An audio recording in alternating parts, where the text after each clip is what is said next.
bagaimana kabarnya? Mudah-mudahan adik-adik semua sehat ya. Nah, baiklah, untuk kesempatan kali ini teacher akan membahas materi kelas 2, yaitu di pelajaran matematika. Nah, jadi sekarang kita mulai saja. Yang pertama, teacher akan membahaskan mengenai pecahan. Nah, di sini ada 3 buah gambar ya. Gambar yang pertama ini kan gambar lingkaran. Nah, kalau kita lihat ada berapa dia? Ada 1. Tapi kalau andaikan dari gambar ini teacher bagi dia menjadi 2. Nah, maka bagian yang diarsir, nah ini bisa kita sebut dengan pecahannya yaitu 1/2 ya. 1/2. Jadi yang kita arsir 1 dari jumlah totalnya ada 2. Ini 1, ini 2. Nah, selanjutnya pada gambar yang kotak. Nah, di sini kan ada 1 buah saja. Tapi andaikan kalau kita bagi dia menjadi 3, maka tiap bagian ini dia bernilai itu 1 per, nah karena tiap bagiannya kan jumlahnya 1 per jumlah semua kotaknya ada 3. Jadi ini namanya 1/3. Nah, selanjutnya di sini masih ada persegi panjang dan dia cuma 1 buah, tapi andaikan kita bagi dia menjadi 4. 1, 2, 3, 4. Nah, salah satu kotaknya kita arsir. Maka bagian yang kita arsir ini dia tuh melambangkan yang kita arsir kan 1 ya, di per jumlah semua kotak yang ada yaitu 4. Nah, jadi kalau bentuknya seperti ini bisa kita sebut dia sebagai pecahan 1/4. Nah, kalau dia seperti ini berarti yang diarsirnya 1 per totalnya ada 3, berarti 1/3. Nah, kalau untuk yang pertama tadi ini adalah 1/2 karena kita arsir 1 sementara jumlah bagiannya ada 2. Jadi ini yang disebut dengan pecahan ya. Nah, bagaimana cara kita membaca pecahan? Jadi 1/2. Nah, berarti sudah kita baca, sudah teacher baca ya. Nah, jadi cara membacanya yang di atas dulu kita sebutkan.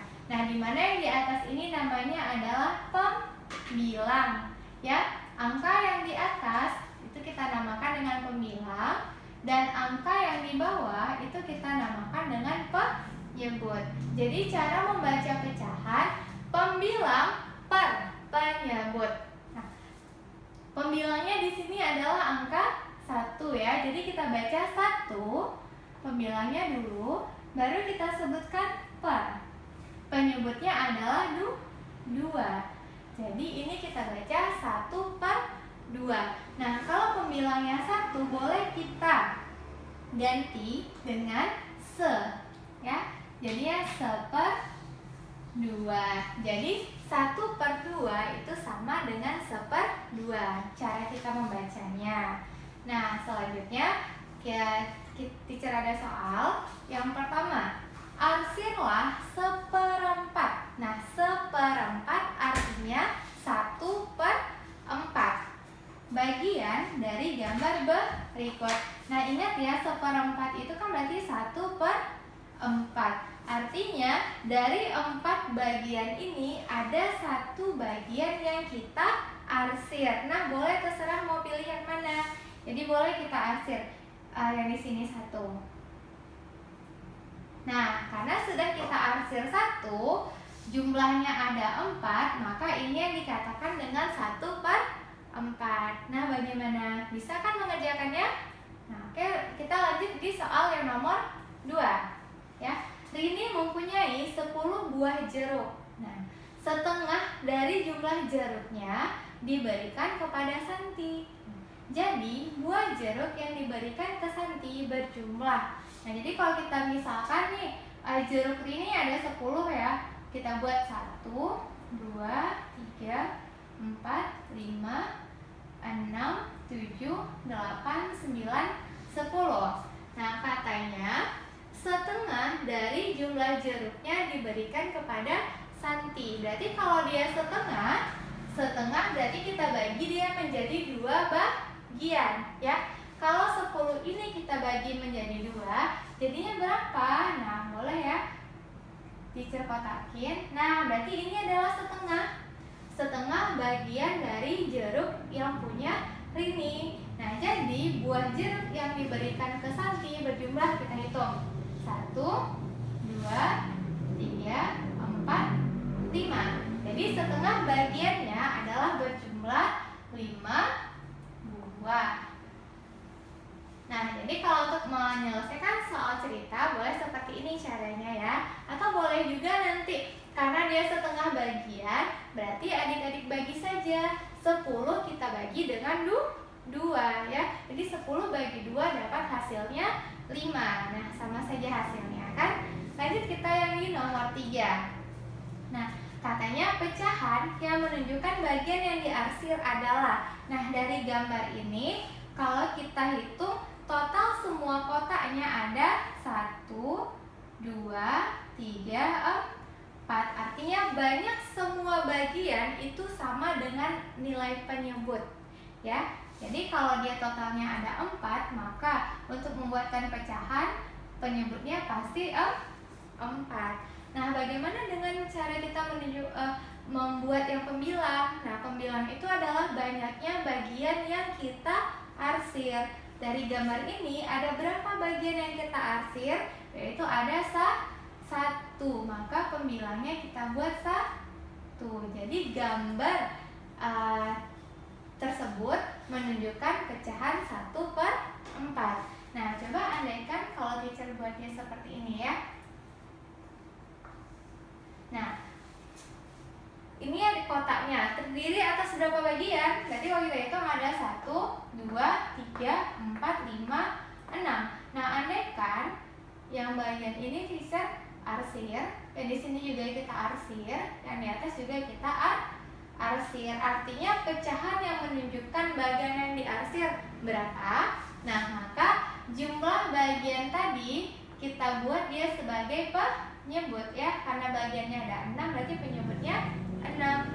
Nah, selanjutnya jumlah bagian yang kita arsir itu adalah sebagai pembilangnya. Karena yang kita arsir jumlahnya ada 3, maka di atasnya 3. Jadi gambar ini menunjukkan pecahan 3/6. Nah, selanjutnya kita akan belajar mengenai waktu.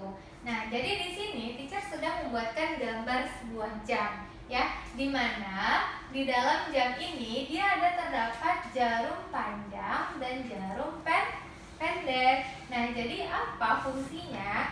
Kalau jarum panjang itu menunjukkan menit. Nah, kalau jarum pendek itu menunjukkan jamnya, jam berapa.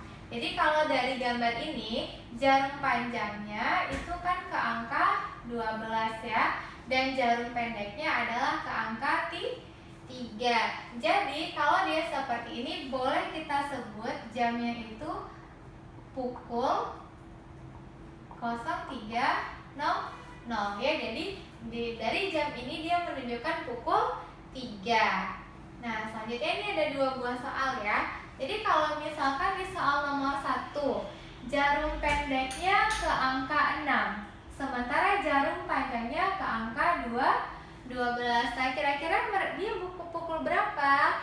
Nah, jadi yang menyatakan jam adalah jarum pendek. Kalau dia ke angka 12 berarti itu menyatakan jamnya tepat ya. Bisa sini tepat pukul 3. Nah, jadi kalau dia jarum pendeknya ke angka 6, maka dia adalah pukul 6. Jadi boleh kita tuliskan 6/00. Nah, selanjutnya yang di nomor 2. Nah, jarum panjangnya ke angka 12, sementara jarum pendeknya ke angka 5. Jadi kalau dia masih ke angka 12 jarum panjangnya berarti ini pukulnya tepat pukul, nah ikut jarum pendek. Jadi jarum pendeknya 5, maka ini adalah pukul 5. Nah, seperti itu ya cara kita membaca jam. Nah, terus menuliskan tanda waktu lagi. Jadi kalau untuk menuliskan tanda waktu, pasti nanti adik-adik pernah ya mendengar jam 2 siang atau jam 14.00. Nah, bagaimana sih cara kita membedakannya? Jadi dia ada 2 aturan. Yang pertama yaitu dari pukul 1 pagi sampai pukul 12 siang.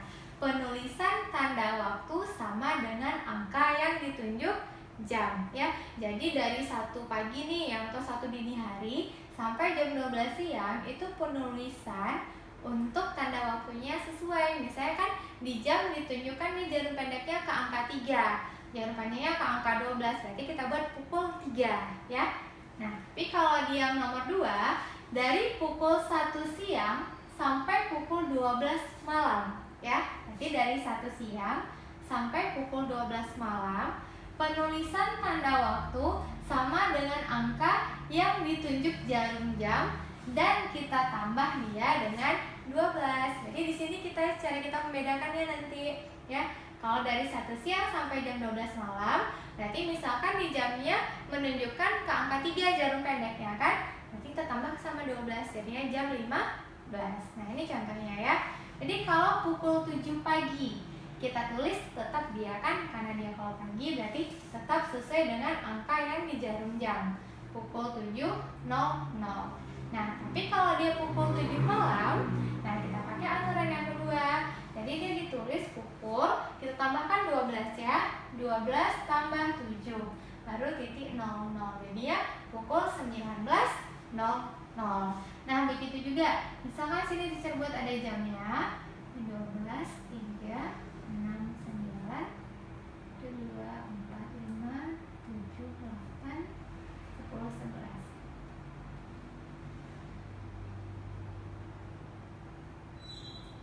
Nah, misalkan seperti ini ya, jarum pendeknya ke angka 4, jarum panjangnya ke angka 12. Berarti kan ini pukul 4. Andaikan di sini teacher buat, ini dia menyatakan waktu siang.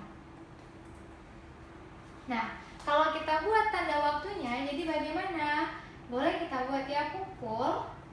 Nah, kita buat karena dia yang siang, dari jam 1 siang sampai jam 12 malam. Berarti kita tambahkan dia dengan 12. Nah, di sini kan mulainya angka 4. Maka boleh kita buat 12 tambah 4 ini titik 0. Itu sama dengan jam 16.00. Atau boleh juga sebenarnya kita buat pukul 4, tapi di sini kita buat siang ya. Jadi untuk membedakannya dengan 4 pagi harus kita buat pukul 4 siang. Tapi kalau kita nggak mau buat siangnya, harus kita tambah dia dengan 12, jadinya pukul 16.00. Nah, berikut contoh soalnya ya. Nah, kita masuk di contoh soal ya. Jadi soal yang pertama, nah dari jam ini dia menunjukkan pukul 2 siang. Nah, jadi seperti yang telah teacher jelaskan tadi, kalau dia pukul 2 siang, bagaimana cara kita menuliskannya? Nah, ingat ya, berarti kita tambah dia dengan 12. Jadi kalau pukul 2 siang itu dia ditulis pukul 12 tambah 2, jadinya pukul 14.00. Nah, selanjutnya di soal nomor 2.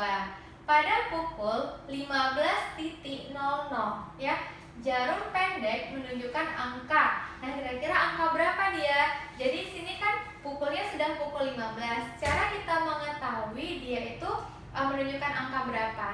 Berarti kita kurangkan dia dengan 12. Jadi 15 kurang 12 sama dengan 3.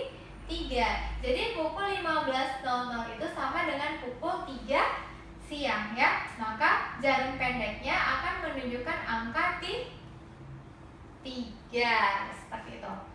Lanjut di soal nomor 3. Pada pukul 23.00 jarum pendek menunjukkan angka. Nah, ini juga lebih besar dari 12 ya. Maka kita bagi dia dan kita kurangi dia dengan 12. Jadinya 23 kurang 12 berapa?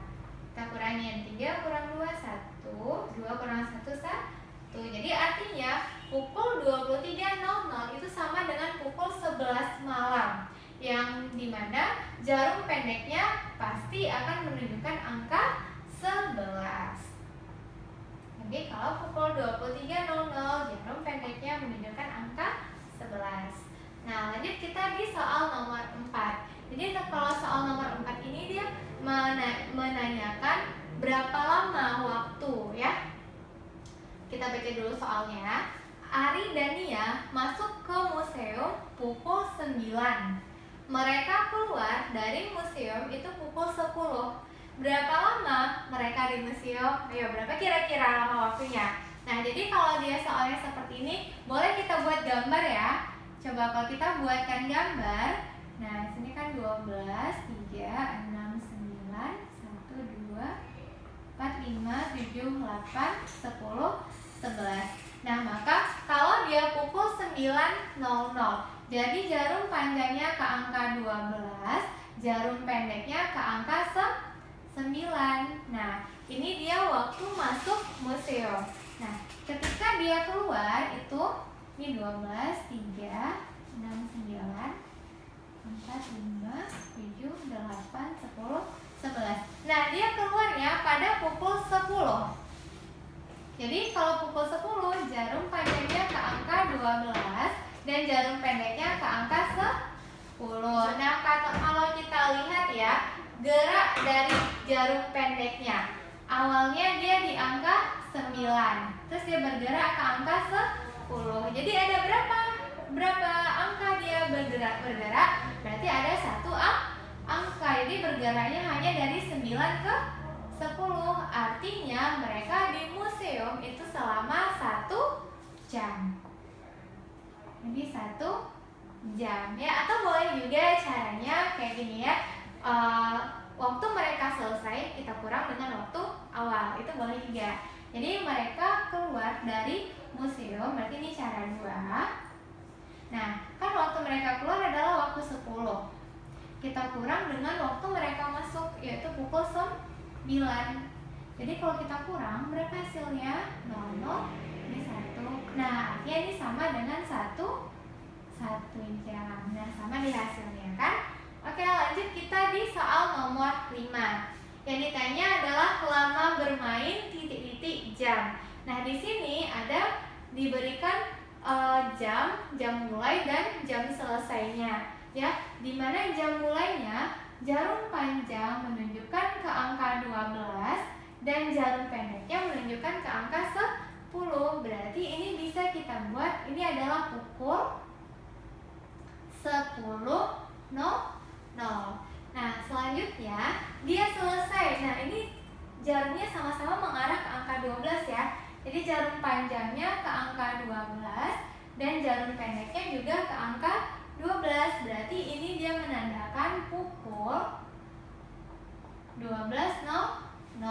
Kalau kita lihat dari pergerakan jarum pendeknya dari angka 10 ke angka 12 ada berapa kali bergerak? Dia ada 1, 2. Berarti artinya lama bermainnya adalah sebanyak 2 jam ya. Ini berarti lama bermain sama dengan 2 jam. Atau boleh juga kita pakai cara yang kedua, di mana waktu yang selesai atau waktu akhirnya kita kurang dengan waktu yang awal ya. Jadi boleh juga kita buat caranya, lama bermain itu dia sama dengan pukul 12.00 kita kurang dengan pukul 10. Berarti dapat dia 2. Artinya lama bermainnya selama 2 jam. Nah, beginilah contoh soal mengenai waktu.